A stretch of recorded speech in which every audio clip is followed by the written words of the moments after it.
okay, I'll, But how much money would it be worth to lay your soul out like that? It depends on the type of person, though. Yeah, that's true. Mm-hmm. That's true. And as far as having a motive, people are not very smart. I hate to say it, but no, they are not. There's probably, they could be thinking, oh, well, if we do this, maybe that'll open the door for us to sue somebody afterwards. Mm-hmm. People have thoughts like that. There could be that. There could be, maybe this will get me an increased social media presence. I hate to speculate on somebody's motive. Like Wade Robson is like one of the biggest choreographers working. I know. I don't think he needs this. No, he didn't, and he didn't need that spotlight shown on him either. That's why I don't understand. That's really that what he would benefit by, right. That's by what I'm doing saying. The he seems to itself. have more to lose. Well, than exactly, to gain. and that's what I'm saying. I don't understand why he would benefit from putting that out in the public, sphere. I would think maybe just the truth. Like when you live with ugly lies, it starts to eat at you. But I'll tell you what he actually did, and HBO did too. So what they've done, number one, they've attacked a person who cannot defend themselves.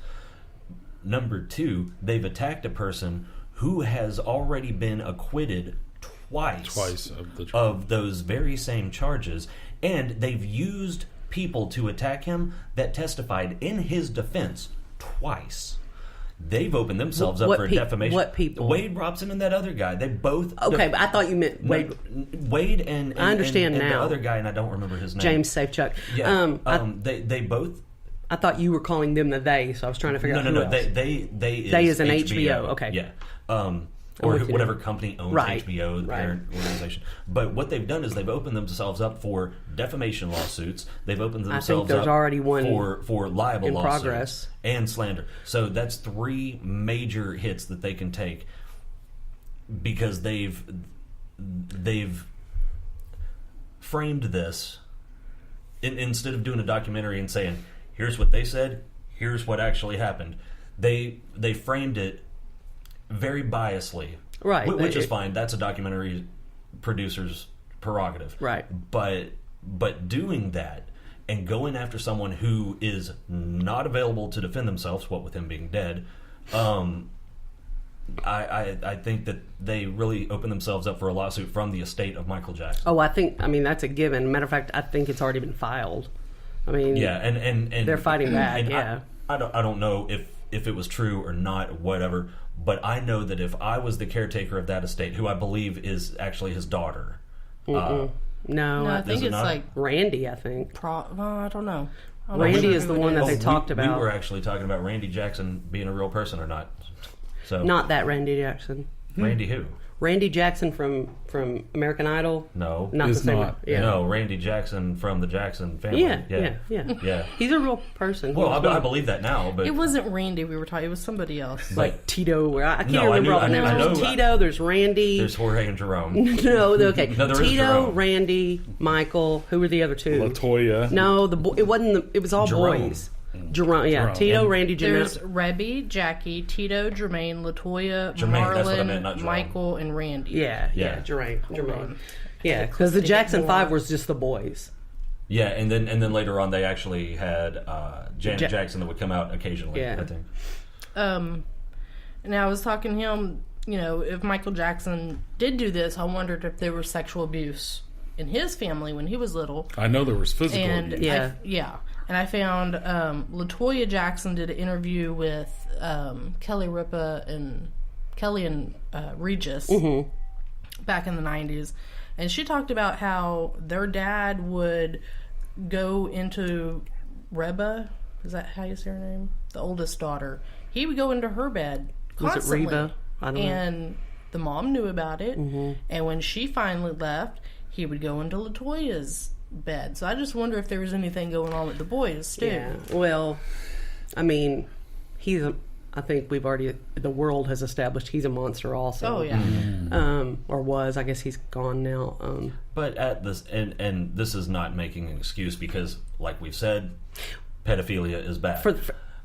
But you don't get to use that as an excuse. To abuse other kids. No, you know? but it does damage, and it, you know, kids who are abused sexually sometimes become sexual abusers. Yeah.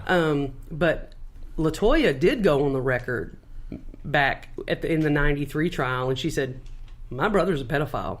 Yeah, I was trying to find. Really? I was trying to find video of that. She said, "I will not protect him. I will not." You know. Yeah. I mean, she said it. I tried to find video of it, and I watched a couple of videos, but it was like the video and audio was off. So I'm like, did somebody change what she said? I wasn't sure. So I mean, I've read several accounts of it, and you know, she and apparently there was a big falling out with the family where she was sort of. I know she talked about how Michael gave very large sums of money to children's parents, and yeah. I mean, and that's why I'm so conflicted, because on one hand there was zero proof. But on the other hand, there's so much weird behavior. You know, that one family, he bought their house in California. So the that's Chuck family. Yeah, so it's like, you know, hundreds and hundreds and hundreds of thousands of dollars. And I thought it was telling that after, like, you know, he gave him this low interest loan, and then after they got on the stand and said no, he's like, yeah, then he was like, oh, don't worry about paying me, that's all right. Yeah. You know, and then she was like, oh, it was just odd timing. Yeah, no, honey, you were bought. Yeah. you were paid for. You've now literally whored yourself. Congrats. Well, yeah, and her son. Right, and I mean, you know. And in the interviews with the parents, well, the moms, because both the dads killed themselves. I didn't know Safe Chuck's dad did. I'm almost positive. I don't think so. I think they're just divorced. I'll find out. Well, okay. Well, I know the one guy did. Damn it, I forgot where I was going with that. The moms. I thought I remember something about both committed suicide. I'm looking. You may be right. But it's like, okay, you have this grown-ass man who wants to take your son wherever for any amount of time. And number one, he's weird as hell to begin with. What the hell were you thinking when you said, no, that seems like a great idea, let's do that? You know? Yeah, and the only difference between that and what did we watch, that other one with the dad? Abducted in Plain Sight. Abducted in Plain Sight. Oh, Jesus. Was maybe, possibly, these parents thought, he's famous, he's got all these people around him, all this security. Yeah. Like, my kid's safe, I have nothing to worry about. He's not alone with them. Okay, you know? but you know, that's just scarier. Like, why put yourself in that situation, or put your kid in that situation that increases the chance of something happening? Because whether there's people around or not. I mean, you know. Well, I mean, both they Robson, probably like, we're rubbing shoulders with this right. famous Both dude Robson's mom and Safe Chuck's mom he was were always like, hanging at their house. Yeah, talking about, like, you know, he had this, like, I could sit and I could have, like, this vintage wine, and I could, you know, I had servants, and I had, you know, and this is just a regular. Yeah, but there's that no was such payment for your child. I There's no understand such that, thing as and a you free understand lunch, that. though. But you know? I guess in the midst of it, she either didn't understand it or wasn't willing to. I mean, face that reality, right? I mean, because here's the that's thing. another thing. They said they listened on the phone calls and listened at doors, and there was all these faxes that Michael Jackson was sending. And I don't know if the parents are just trying to make themselves look good. Probably, because they look like shit now. Never heard anything inappropriate. Never saw anything inappropriate. I think it's interesting, like, especially in Wade Robson's family, like, it was so clear from the beginning that his older brother was like, this is horse shit. I mean, you know, and like the sister and the mom, they're like, hey, this is really cool. We get to, like, you know, be celebrities. And, you know, he's over there going, this isn't right. And I mean, he was so I mean, that's my thing. You can only carry the whole naivety thing so far. Yeah, and it isn't very far. No. Because as you have parents, though, we have two jobs. But the biggest one is make sure your kid is safe. And if you fuck that up, the other job doesn't matter. Well, that's what she said. She and said, the other one, by the way, is to make sure that they know right from wrong as they grow. I fucked up. Well, yes, ma'am, you did. That's a in moderate fact, understatement. Fuck up. Yeah. But I don't know. Y'all said a minute ago, how could they lie for him? And those are valid questions. I guess I'm trying to decide how real to be, but as someone who experienced sexual abuse, not from my family, by the way,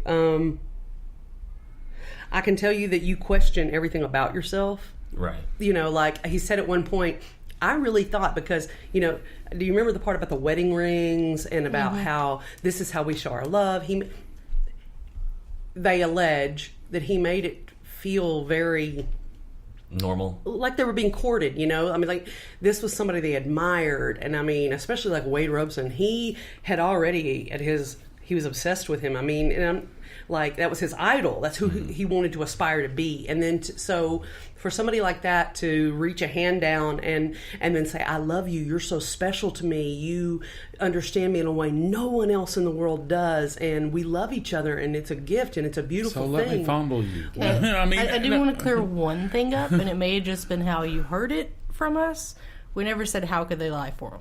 Well, we said, because I understand how the abuse and I didn't say I didn't say how could mind. they. I said they did. So. No. We just said that they testified, said he didn't do anything. Yeah, we don't know if they lied then or lied now. And what I meant by that one was of the two is true. Right. They either lied then or they're lying now. Right. How I heard that was like they're lying, like you said, one or the other, which obviously is right. Yeah, I mean it has to be. To me, I understand how until they both said that it all changed when they became parents, and they started seeing from the other point of view. Because I thought it was interesting because they were still, and they both said it in different ways, but they talked about the fact that they were sort of still in that age until they had sons, and then suddenly it all turned, and that's when they could see that it was abuse. Because no, don't roll your eyes, because I've learned through my own therapy that you get frozen at the age emotionally that bad things happen to you, right? Until there is a event that changes your point of view. It could be a breakdown, it could be having a child, it could be a lot of things. But they really believed that they were special and they were loved. And then when you turn that and you see you imagine somebody using your child's innocence against them like that, and you go, whoa. That was, so I understand how it could happen and how you could so passionately defend someone, because if you're still under their spell, and I mean, we can't know. We can't know. It was really compelling to me, and it broke my heart. It made me sick. Yeah, it was definitely uncomfortable to watch. Like I said, I'm still conflicted. I would hate to think that someone could make up such a heinous story. But at the same time, like I said, if you're a serial child molester, I'm sure at some point there's going to be some evidence. Well, I know a lot of it seemed like there was no, when they talked about it, there wasn't a lot of actual contact. It was mostly self-stimulation, and I don't really want to describe a whole lot of it, but he didn't there wasn't chances for him to leave like DNA on them. Right. And so, like, I think the Wade Robeson said that the only time, that one time when he was like 14, it was the last time, and he called him panicked and had him burned